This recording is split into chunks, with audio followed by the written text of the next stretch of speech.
On to our final match. We're currently 4-0. We just beat Blue Red Burn or Blue Red Delver. Prior to that, we beat Affinity and Mono Red Burn and an interesting Bug Brew.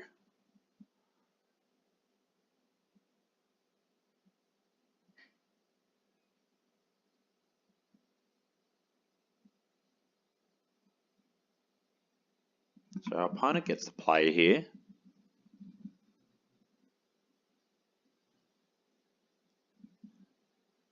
I'm starting to think that long mulligans mean either very linear decks that hinge on a few pieces, like Black Red Reanimator and the Stompy decks, or some of the hard control decks. And the way he's mulliganing puts him on one of the linear decks. So I think Miracles also has some hard mulligans where they have to decide whether or not they think they have the right mix of cards for any given matchup. Red Black, I think, has less decisions. It's more about whether or not they think they can find a win on turn 1 or turn 2. So opponent's down to 3 cards. This is going to make our Thoughtseize pretty good, I think.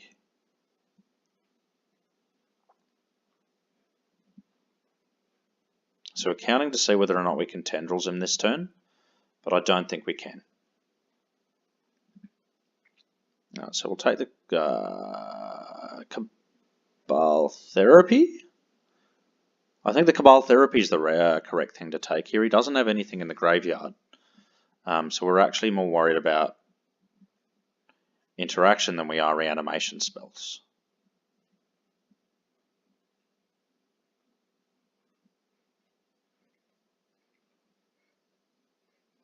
Alright, so Ponder's going to be good. I think we want to take the Ponder next turn and the Thoughtseize.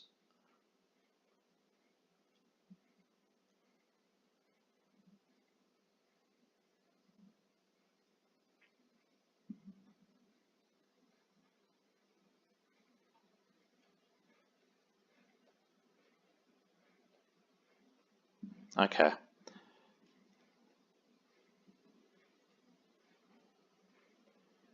So our opponent's down to 2 cards in hand.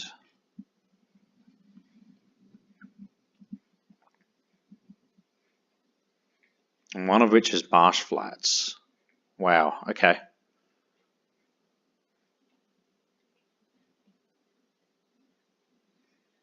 And they've managed to bin a Tidespout Tyrant.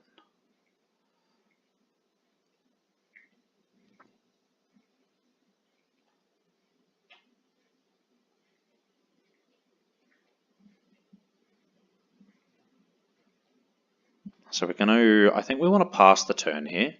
We don't know what our opponent has in hand, but I don't think we're terribly concerned here. Tidespout Tyrant is not particularly terrifying without something like a Grizzlebrand in play, as we'd expect that a Tidespout Tyrant reanimated now would let him bounce one thing, and he doesn't get to bounce anything.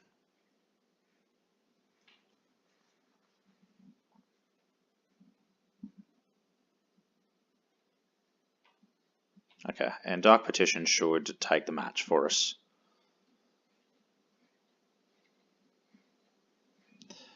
So we can petition now for a Lion's Eye Diamond. Lion's Eye Infernal Tutor into Crack LED for black, I think, in this case.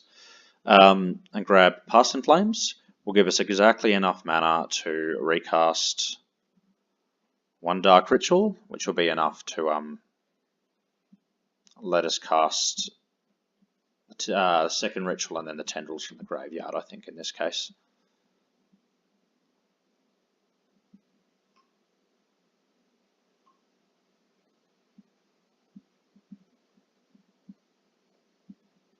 Okay, so we Thoughtseized him for Exhume.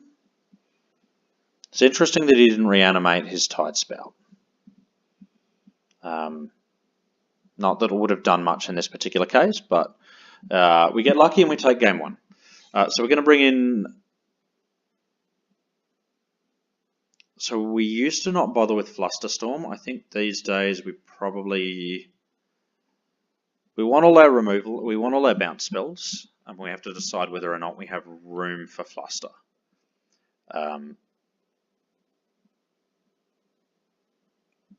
So I think Flusterstorm is of limited value against Black-Red, unfortunately.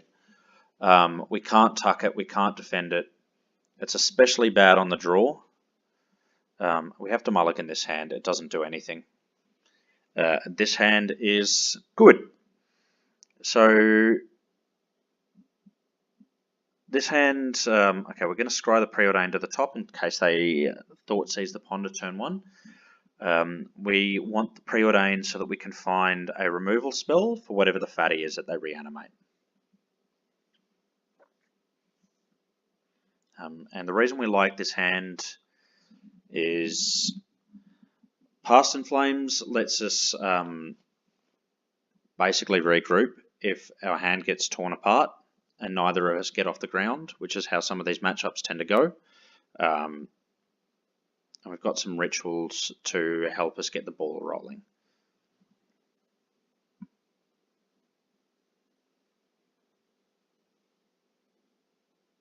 And our opponent's probably going to Dark Ritual here. The Cabal Therapy, so Cabal Therapy may hit. Okay, so opponent's now down to 2 cards with no fatty in the bin, which is really good for us.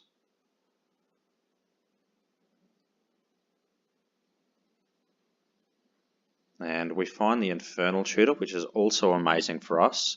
So they now have a turn, more or less.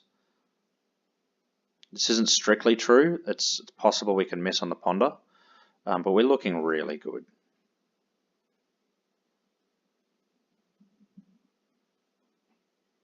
Okay, and the Dark Petition actually gets us there.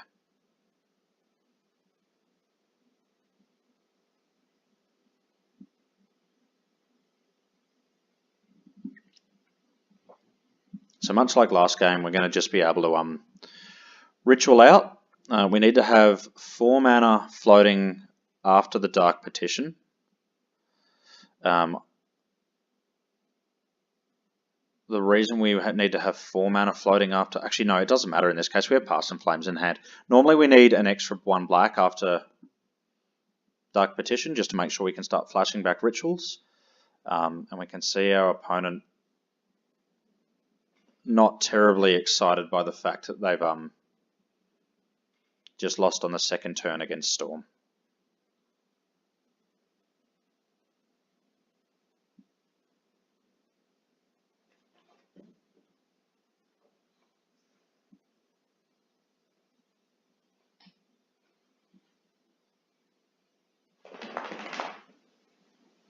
Okay, and we can see our opponent probably just getting a little bit salty here.